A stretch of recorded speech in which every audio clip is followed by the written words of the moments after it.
Hello, everybody. I'm Jimmy Gaffrey from Virginia Commonwealth University. Happy to be moderating this session on ecosystems, four presentations that are going to address the scholarly, technical, and service ecosystems in which IRs operate.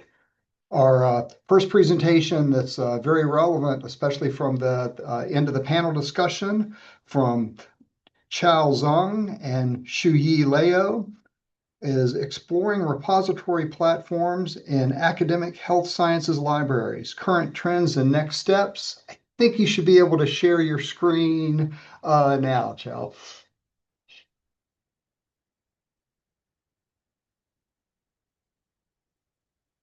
Okay, thank you, Jamie. Let me see.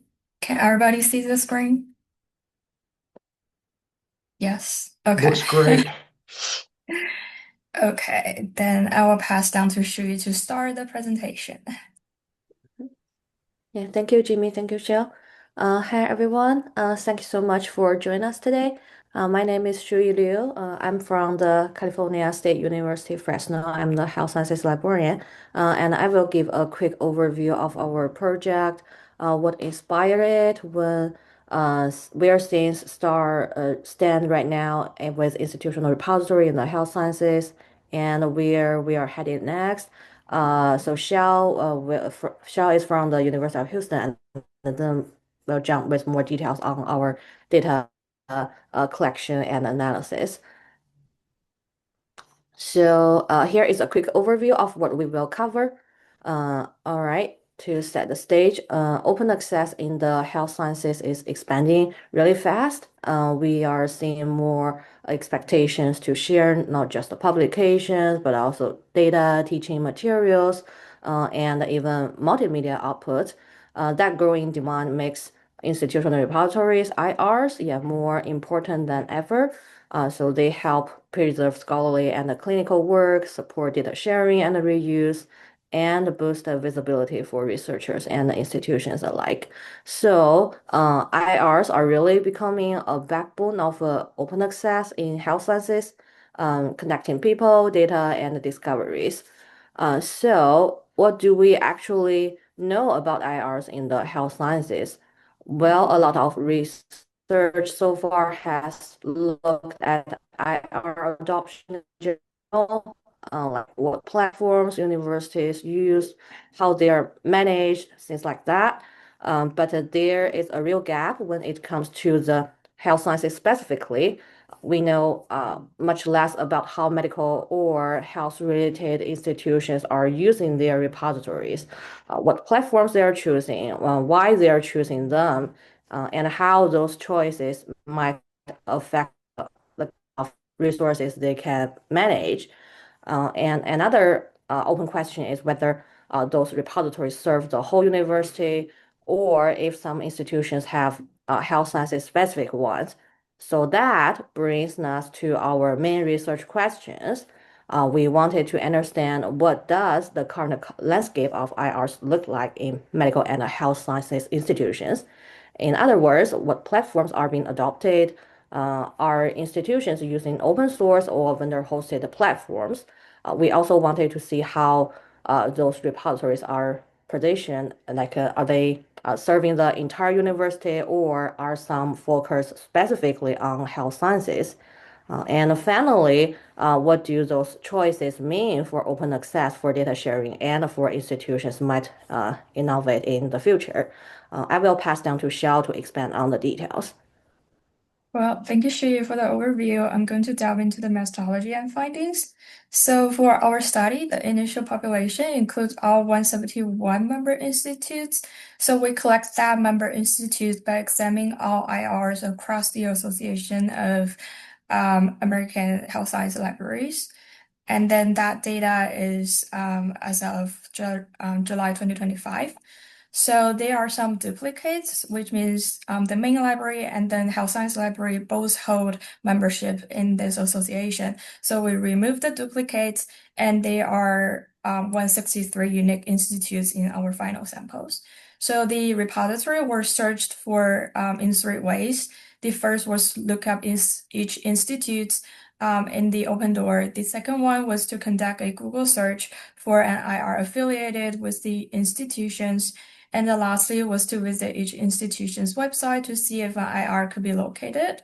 So we recorded our data using Google Sheets when a repository was identified and the other relevant data. So we included a QR code to the data sheet, to the Google Sheet if you are interested in the data at the end of the presentation. And the visualization were generated by Google Looker Studio. So for the findings, the overall adoption of the 163 unique institutions, they are 125 institutes maintaining an IR currently, and the rest of 38 institutions doesn't really have an IR or we just cannot find it online. And then among the 125 institutions, 122 already have a designated collection and community for medical and health science materials, and only 3 don't really have a designated material or collection related to medical or health science field. And for platform being used by those IRs, they are Digital Commons is the most widely used platform adopted by 40.8% of the institutions, followed by DSpace at 28%, and then smaller number of 4.8% use locally developed systems, and 3.2 uses the Explorer, and 3.2 uses Hyrax. So those are the top 5. Then when we compare open source and vendor-hosted platforms hold a slight edge overall, as open source platforms like DSpace, Hyrax offer strong customization, interoperability, long-term cost saving, but they often require substantial local IT support or the knowledge of coding, that kind of thing. Compared to vendor hosting platforms such as Digital Commons, Explorer, they are easy to deploy, but they also come with dedicated vendor support and integrate well with other scholarly services. However, they are subscription-based, so which means that has limited flexibility to meet the community needs, and also can be difficult to migrate away from. So lastly, we took a look at the IR scope, specifically observing the comprehensive IR and then the IR specialized in medical and health science field. So the finding is that 96 repositories are comprehensive and then 29 that are medical and health sciences specific. So overall, to wrap up all those findings is that IR adoption is common, but not universal among the AHSL institutions, with gap can link to potential factors like resources, staffing, and sustainability. So the platform choices also mirror the priorities, like open source platform, they emphasize control and customizations, while vendor-hosted platform provide efficiency and reliability. And also the third finding is that most repository serve the whole institution, while only 29 focus on medical and health sciences scholarship, which is enhancing the domain visibility. Also, it will raises the question to us about the future suitable for diverse health science resources. So I will pass it down to Shuyi for the discussion. Yeah, so what do those findings tell us? Overall, an institution repositories adoption in the health sciences is pretty strong. Most institutions are clearly invested in supporting open access in some way. When we look at platform choices, we see an interesting trade-off. Open source systems offer a lot of flexibility and customization, but they also take some technical support.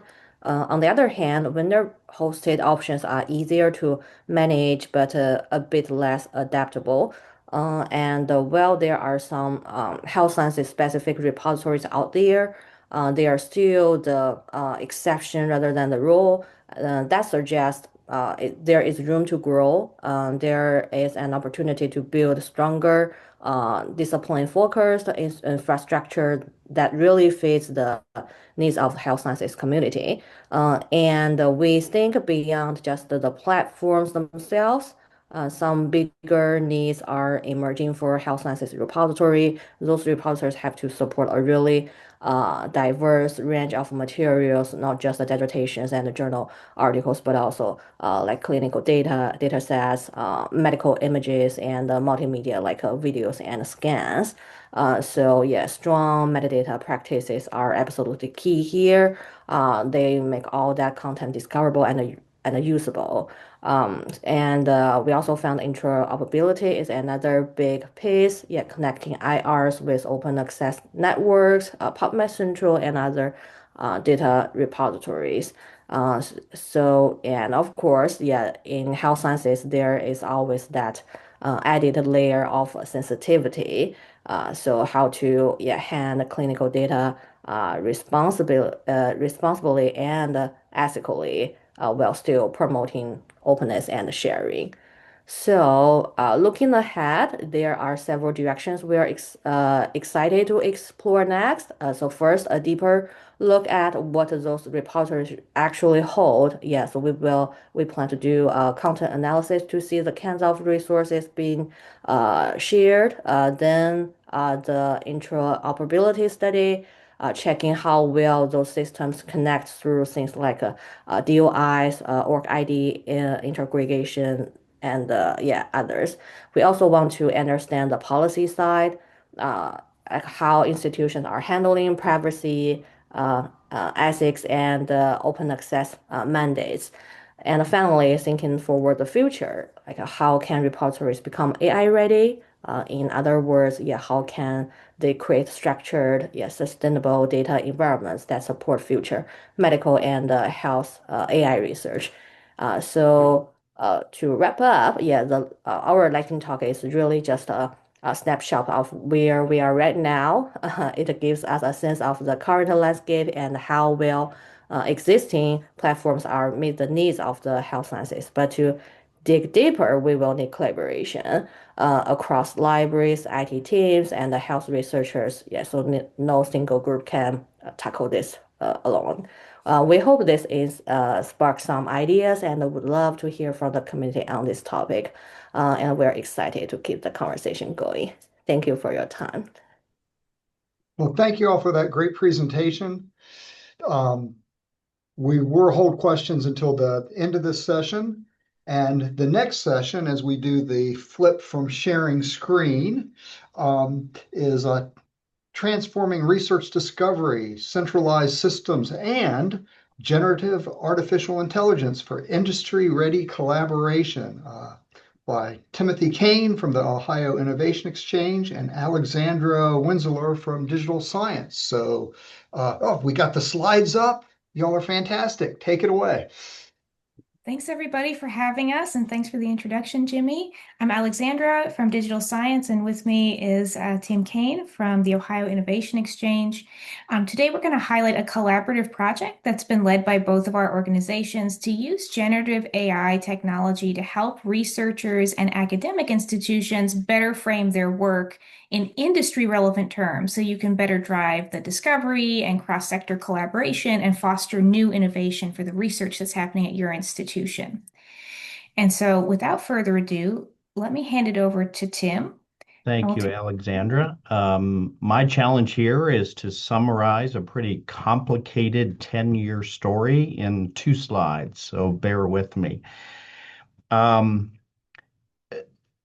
Most specifically, how do we apply the rich collections of information and digital assets that we accumulate on our respective campuses and organizations to really meet a strategic need? And so the Ohio Innovation Exchange was an idea sort of conceived by the Ohio Department of Higher Education, which is an agency of the governor's cabinet in Ohio, and they oversee policy for all of the universities across the state. And really, there was a desire to see if we could identify and deploy a scalable solution in which we could find experts and resources, shareable resources, et cetera, across all of the research active universities in the state of Ohio. We chose digital science as our technology partner, and we launched the Ohio Innovation Exchange in 2018 with 4 universities that were featured. Fast forward to today, we now showcase 11 research active universities across the state, and that includes 12,000 curated faculty profiles and 2,300 shareable resources and assets. And I think most notably, associated with the faculty is this very rich data set that includes over 600,000 publications that are appended to the faculty themselves. That is all searchable. So this is an open access sort of platform that I invite you to visit. One of the things, in addition, as if that challenge wasn't difficult enough to find a scalable solution that could accommodate multi-tenants, multi-universities, was the desire to use it as a platform to sort of seed collaborations between industry and businesses with our institutions. Now, increasingly valued by our presidents, senior leaders, perhaps business-oriented trustees, and in some cases, government officials who are really vested in economic development. Collaborations between the academy and businesses and industry can be powerful mission enablers, right? Especially as funding across the country and what we do with that funding is a bit fraught these days. And as this sign, this is literally a sign I drive under on my way to campus every day, is also, there is great promise, but it's also not without its challenges. When you think about what drives our work, if we consider the 2 sectors, how we share our the outcomes of our work, how we talk about it, and how the products of our efforts are manifest. And so one of the things, these are just a short list of some of those things, including how we talk about it, the language that we use to describe the work that we do. This slide kind of sort of sets the stage for something that we wanted to sort of explore. With AI creeping in all aspects of our lives and this growing data set, how could we use artificial intelligence technologies to really sort of glean value and address some of these challenges? And I'm reminded of 2 challenges that we encountered very early on with our effort. And one of those was when we did some conversations and met with business leaders long in the early days of the Ohio Innovation Exchange, seeking feedback in terms of what would bring value, what kind of information would bring value to you. One of the things that sort of resonated amongst the various groups is please don't provide us with pages and pages of bibliographic citations.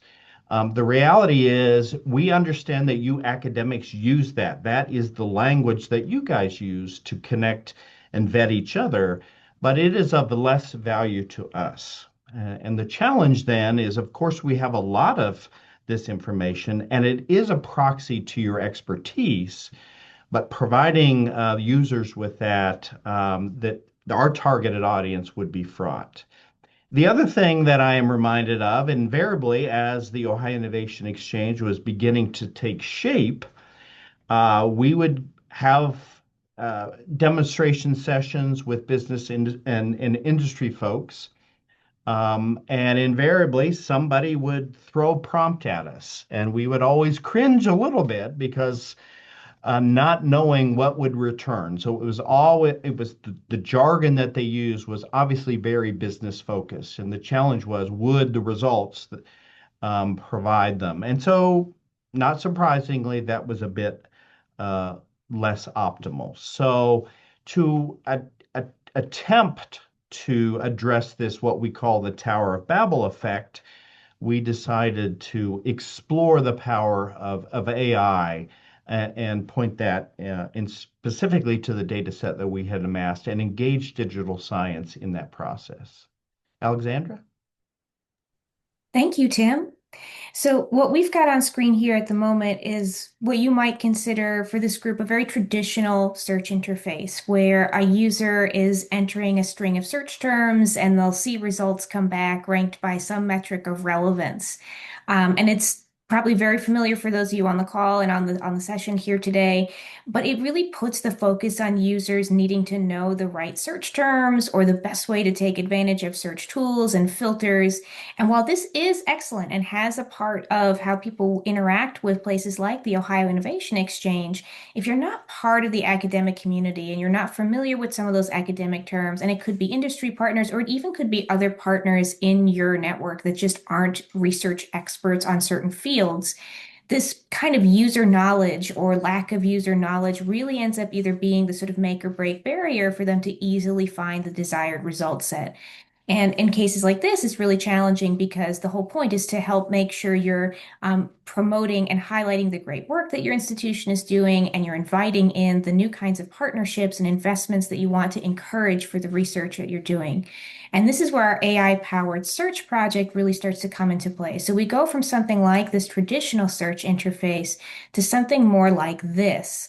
And in this case, this is where we start to see things beyond your initial search results and counts. You have an interface that now gives users additional context to help orient them on fields and terms. There's some additional subcategories that in reality might not share any common words with what they search or they're looking for, but it is going to help direct them to similar and relevant topics, perhaps using language they're more comfortable with, or terms they didn't think of right away, and really give them guidance into the profiles and results that we found, with the option to help them dive deeper into the terms and the users that are most relevant to the search they're doing.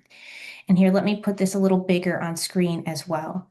And again, you can see this goes beyond the traditional search model so that even non-experts and non-academics can receive that context and guidance to pursue the research and development that's relevant to their query.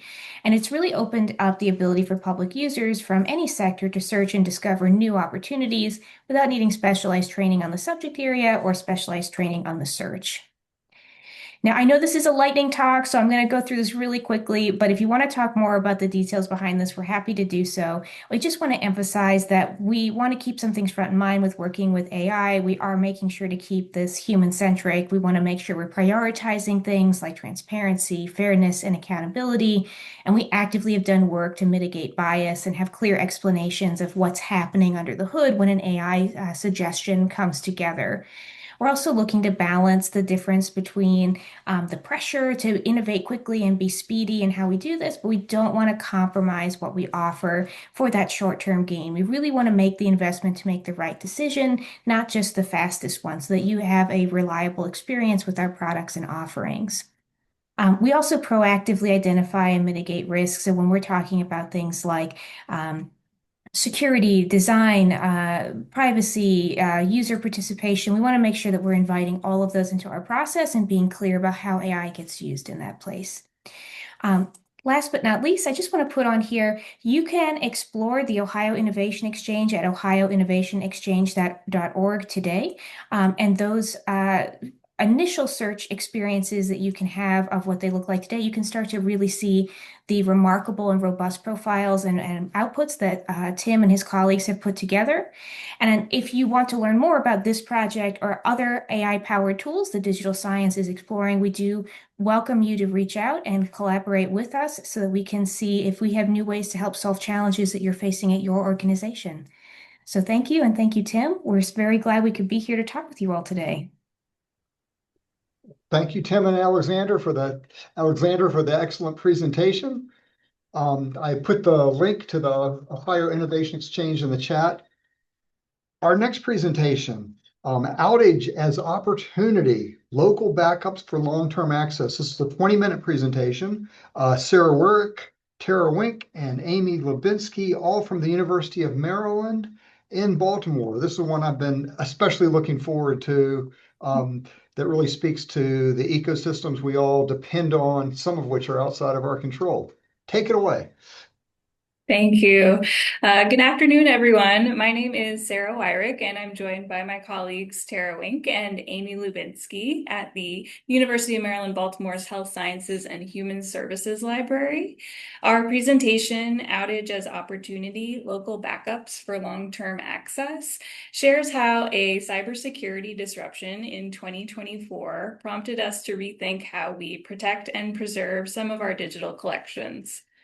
Today, we'll highlight our digitized historical collections, the process of backing them up locally, the technical and organizational challenges we encountered, and how those experiences may guide our future approaches to digital preservation.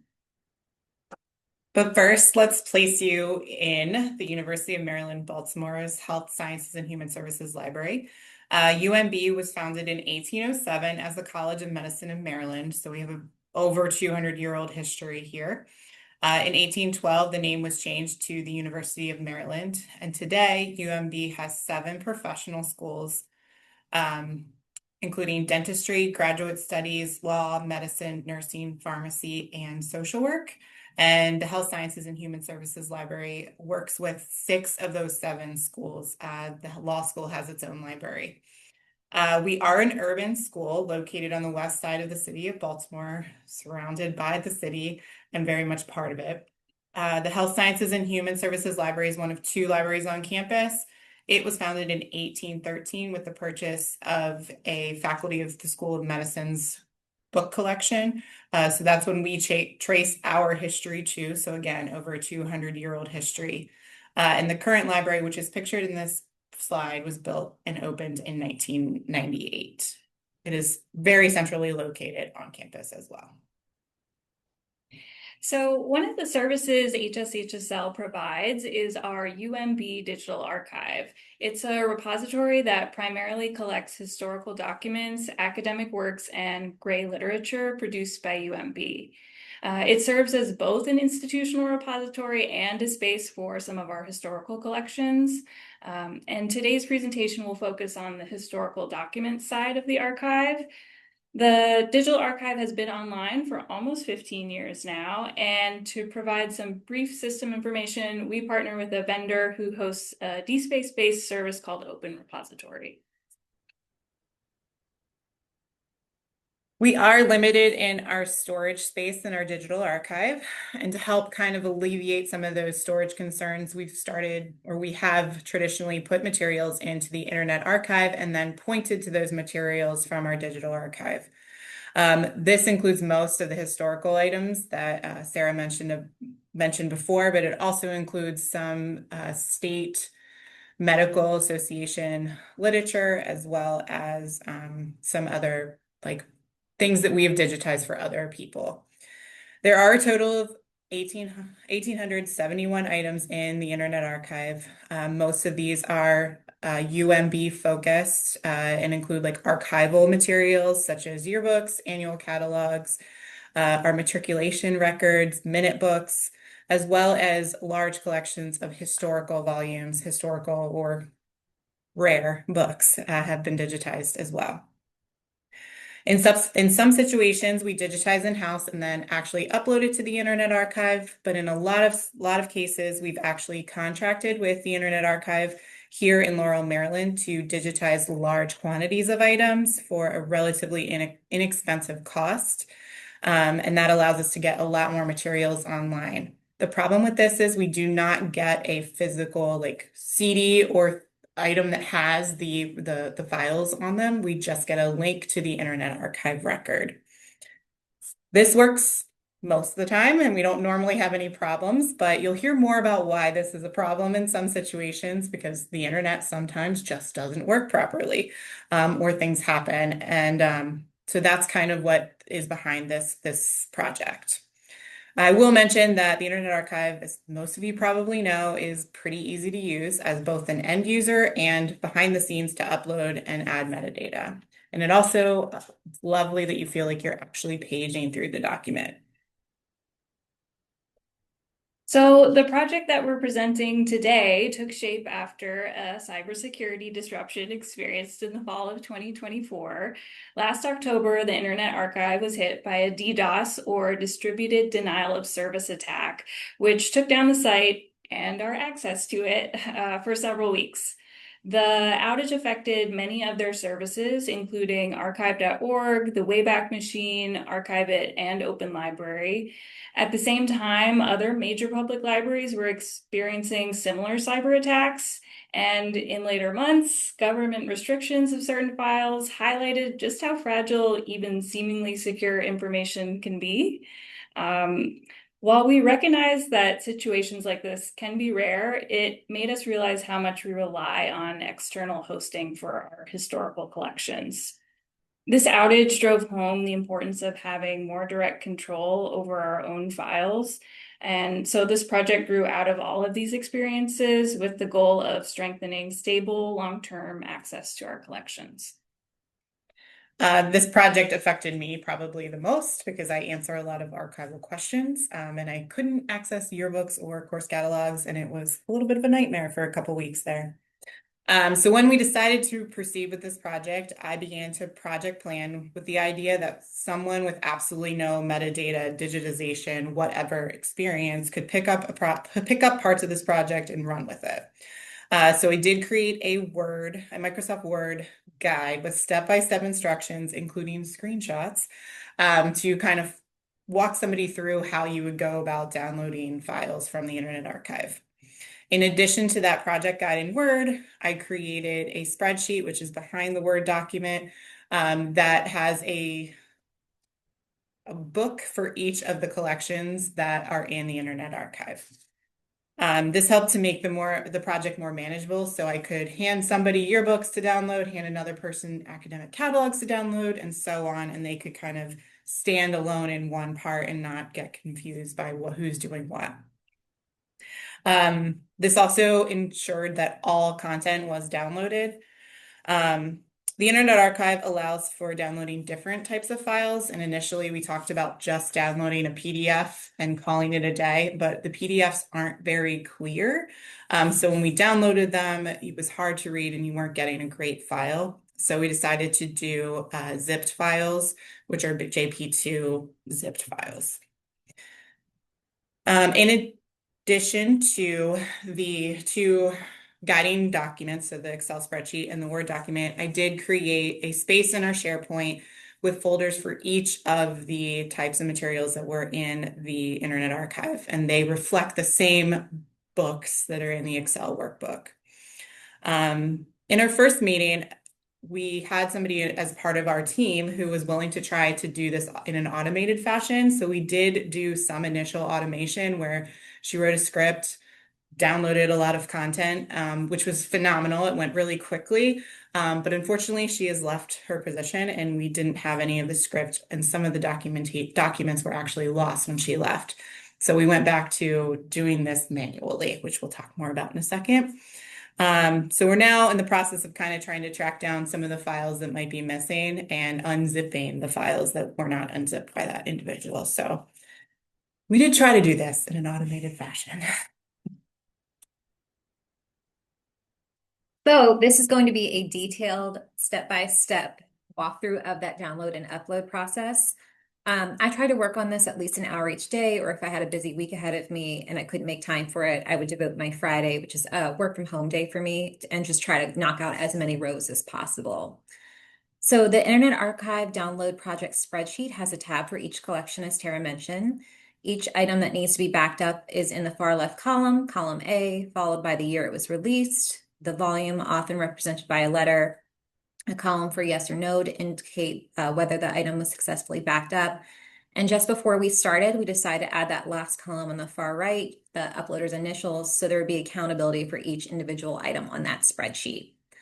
This screenshot is from the School of Medicine early thesis. I'm going to show you the process with the University of Maryland thesis 1864B, which I've marked with a yellow arrow. I start on this page and usually copy and paste the main portion of this title, University of Maryland thesis, and just the year, so that my search results in the Internet Archive will reveal all the available volumes for the year, which makes it easier for me to keep going down that spreadsheet. Thank you. So here's the text. It's just copy and pasted directly from the spreadsheet into the search field of the Internet Archive. The search results give us all 3 volumes that are available for 1864, A, B, and C, but I'm going to download each volume individually. So I'm going to select B since it's the next row down in the spreadsheet. I always like to confirm that the item I want to download is accurately described on the next page, and it is. The item contains 1,178 pages of downloadable material, see on the right side of the screen, which I also like to take a mental note of to give me an idea of how long the download process is going to take. Scroll down that page a little bit. On the right side, I select single page process JP2 zip. The item starts to download. Depending on the size of the file, this can take a few seconds, but since this item has over 1,000 individual files, it's going to take a little longer. There have been a few days where I've had to wait several minutes for the file to completely download, but most files take less than a minute. So this is my downloaded file or downloads file on my computer, and the zippered file labeled University 64B_JP2 is our complete file that I need to unzip it. So double click the file, and this screen pops up. I need to select that I would like to extract all the individual files in that zippered file. And then now in my downloads file, there's still that zippered version of the file, but I need to access all the files that were just extracted. Click on the file without the zipper. And here are those 1,000 plus individual files that represent the University of Maryland theses for year 1864, volume B. Of course, they're out of order, so I need to fix that because I need to upload files in batches. Initially, I was not doing this, uploading in batches. I was just selecting all the items and trying to upload a giant batch of files to the SharePoint, which kept causing SharePoint to crash. So I discussed this with Sarah, and she recommended downloading about 200 files at a time, and that ended up working about 95% of the time. So I click sort at the top of the screen above the file name, and this puts everything in order for me, which is going to simplify the batch downloading process. Then back on Google Chrome, I navigate to our SharePoint page for this project and select the folder titled School of Medicine, Early Thesis Dissertations. Once I'm in that folder, I need to create a subfolder with a title that follows that naming convention that Tara created and mapped out for us in that project guide. So in this case, the title of the subfolder will be SOM Thesis or School of Medicine Thesis 1864B. The folders was successfully added to the list of all the other folders in SOM Early Thesis Dissertations. So I click onto the folder I just added, and as expected, it's empty, as it should be. And now I can start uploading all the files I just downloaded. So I navigate to the ribbon on the top of the screen and click Upload. And when the drop-down menu appears, I select Files. I go back to the downloads file on my computer, and I click the unzipped file labeled University 64B. This brings me back to the list of 1,000 plus files, still in order, as they should be. I select the file with a name that ends in all zeros up to the file that ends in 0199. These are the first 200 files that I'm going to be uploading to the SharePoint folder I just created. Back on SharePoint, the 200 files upload. To avoid SharePoint from crashing, not only did I set that numerical limit for the files uploading, but I also learned I need to stay on this page. As tempted as I was to check my email or work on another project, I realized I had to stay on the screen and let SharePoint do what it needed to do, or else it would crash again. This is actually why this project lent itself so well to my work from home days, because I could have the TV on in the background or listen to an audiobook and not worry about being disrupted by anything. So this message with the green check mark pops up indicating that the 200 files I selected to upload were successfully added to the folder SOM Thesis 1864B. Now I repeat this process 200 files at a time until I've uploaded all the available files into the folder.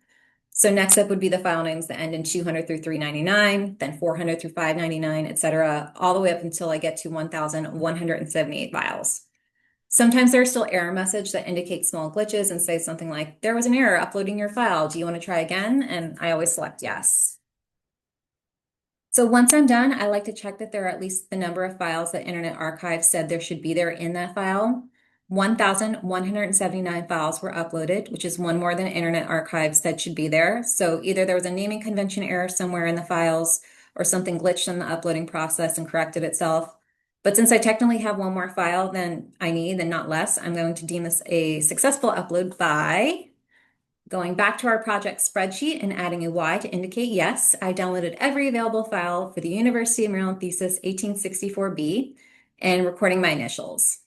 Now I can return to the Internet Archive and download the next volume for this year, C, if I want to complete another row, or if I want to take a break, I can stop here, and the next person who enters this spreadsheet after me will see that Maryland thesis 1864C is where they need to pick up and repeat that same download and upload process. So to conclude, we'd like to highlight some of the challenges, lessons learned, and potential new projects that have come out of this group endeavor. As Tara mentioned, one of our first challenges was the loss of a staff member's automation experience. Ultimately, rather than delay the project further, we decided to move ahead using more manual methods based on our existing knowledge. As Amy mentioned, another challenge was SharePoint's upload limits. Looking back, Tara's original instructions to extract zip files directly into SharePoint would have avoided the whole download upload timeout problem. And I learned the hard way that one, skimming instructions, and two, passing along poorly skimmed instructions to Amy resulted in a lot of extra work for both Amy and I. So the lesson learned there is to not make assumptions and read instructions carefully. Another major takeaway from this experience is understanding the importance of contract language when working with digitization vendors. Future digitization contract language with any vendor should consider the inclusion of digital copies of all scanned materials in addition to any web-hosted links. And finally, looking ahead, a potential future project could be to review our historical collections file types for long-term preservation and access. Currently, as Tara said, our Internet Archive downloads default to a JP2 file format, and we may want to explore converting these files to more widely usable formats, while also adding OCR text and accessibility enhancements to make the files easier to search, read, and use for a broader range of users. And that concludes our presentation today. We look forward to your questions, and if you need to reach us after today, our emails can be found on this slide. And if you don't have a question, you can wish Tara a happy birthday if it's her Yes. birthday today. So you can put that in the chat and that would be lovely. Thanks, Amy. Happy birthday, Tara. Thanks. I wouldn't want to spend it any other way. Well, great presentation. Thank you all. The final presentation in our ecosystems session is from Will Dean, Travis Nace, and Jenny Pierce of Temple University Health Sciences Library, presenting an update on some work that I think was originally shared at a previous MIRL conference, the TUScholarShare update, celebrating, speaking of birthdays, 5 years of search data deposits. You should be able to share screen. Thank you, Looking Jimmy. good. Oh, great. Everyone can see it. All right, we'll get started. Thank you for having us here. I'm Will Dean. I'm the Research and Data Services Librarian at Temple University Health Sciences Library. I'm also the lead of our Research Data Services team. I'm joined by my two colleagues. Hey, I'm Travis Nace. I'm Research and Instruction Librarian, and I'm also a librarian on our Evidence Synthesis and Systematic Review Service. And my name is Jenny Pierce. I'm the head of Research, Education, and Outreach, and I'm the coordinator for the Systematic Review Service. Thanks. And like Jimmy said, we're going to be talking about our search data deposits in our internet institutional repository, TUScholarShare. So to give you some background, we're returning to MIRL after 4 years to talk about how our data deposit service in our institutional repository has grown and changed, and how we're also celebrating a birthday of 5 years for the institutional repository. In 2021, myself and our colleague at the time, Stephanie Roth, presented on what was a novel service at the time, depositing all of the search terms and citations that were generated by our evidence synthesis team when they worked with researchers on various types of reviews. So today we're going to cover that overview and background, what our service is and why we do it, the process and collaboration, updates and standardizations, and some of the challenges and next steps. Oh, wait, sorry. Was I on the wrong? Yes. All right. Apologize. Launched in 2020, our data deposit service is run by the Research Data Services team at the libraries with team members from across the academic disciplines. We have curated over 100 deposits and 62 search review deposits that have been downloaded over 100,000 times and include deposits from 9 of Temple's schools and colleges, the Fox Chase Cancer Center, which is a specialized cancer research institute, and 3 of our library locations. The data deposit service is open to anyone at Temple to use, and the breadth of the deposits that we have showcases that. One of our most active and innovative partnerships was within the libraries with the evidence synthesis team.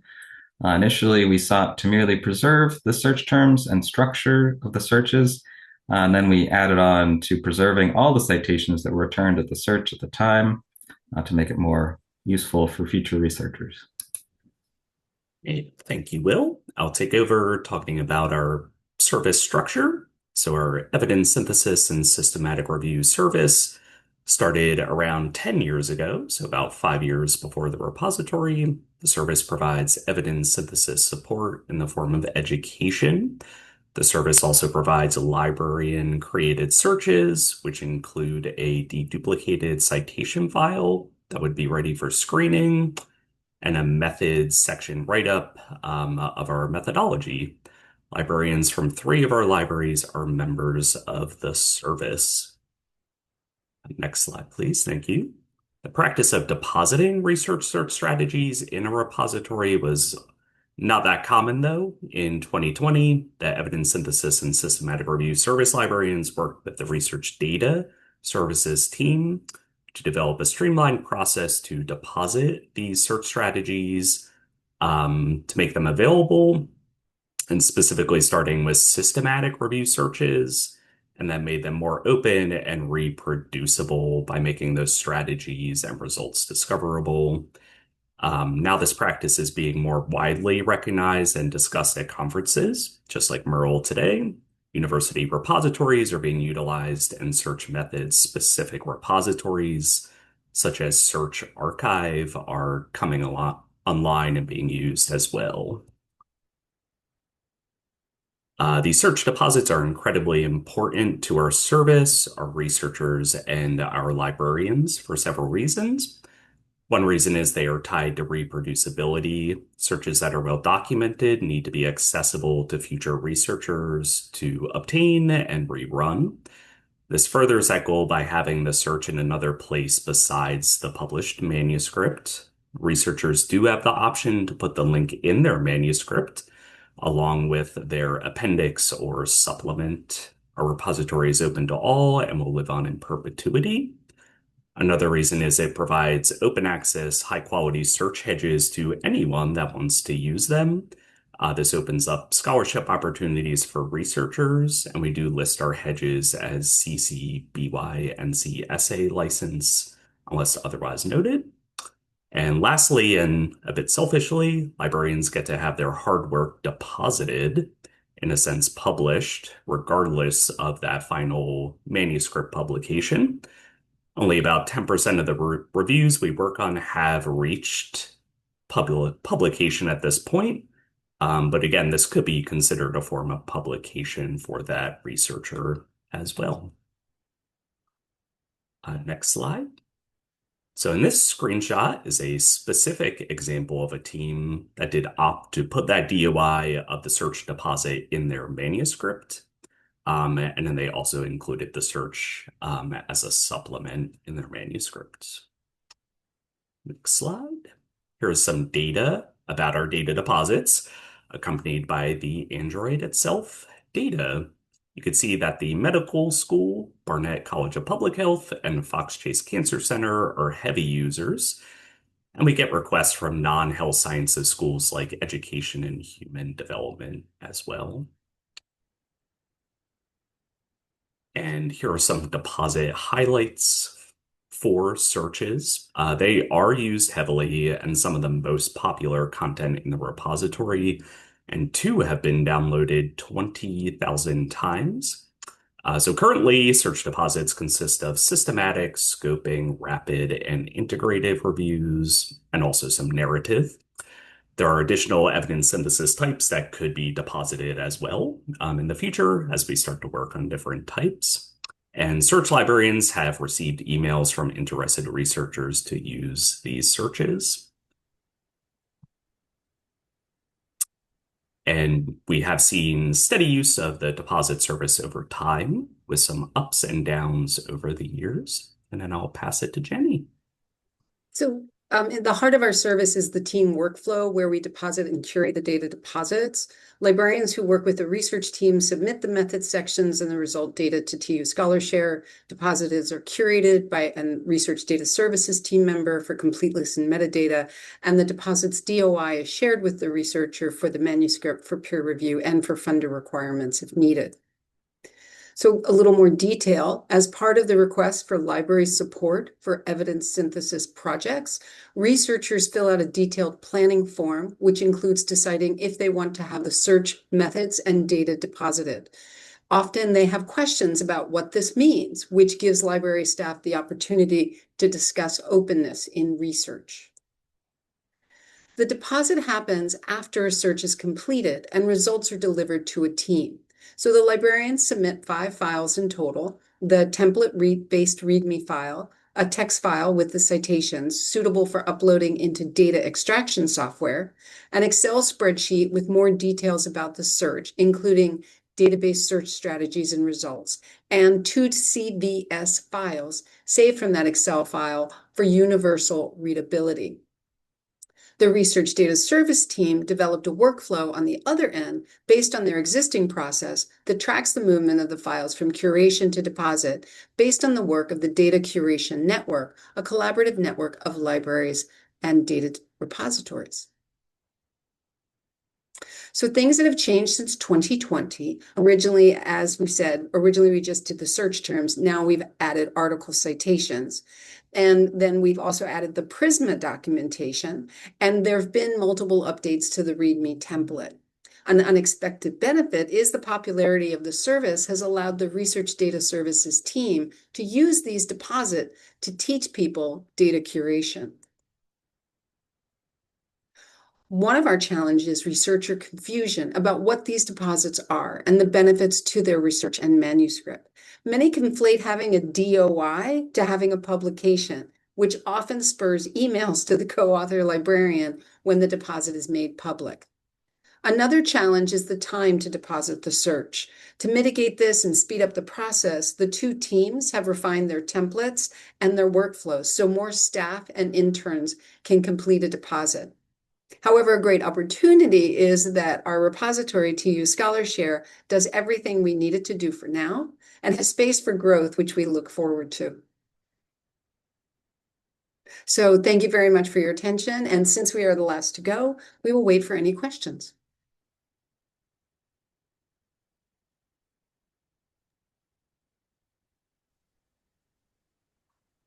Thanks for the excellent presentation, and definitely thank you to everyone from session 1 who got their slides in on time and has given us a good 7 minutes for questions.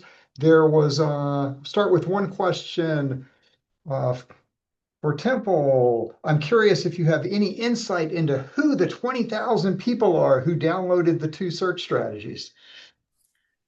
Yeah, it's a good question. I was going to reply in the chat, but we don't know exactly. We do collect like location information sort of generally, so we know it was people around the world.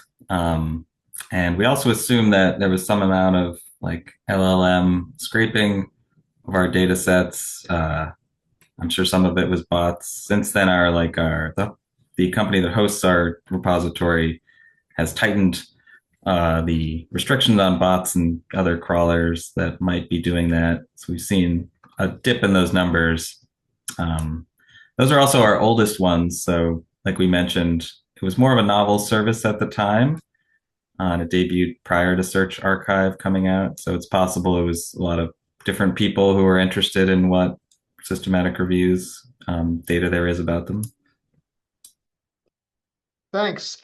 Also, thanks to everybody that's been putting questions in the chat and the presenters who've been answering them. One that was hanging a little bit on the Ohio Information Exchange, questions about the AI model and licensing in ChatGPT. Anything there y'all want to chew into or answer or clarify, talk about?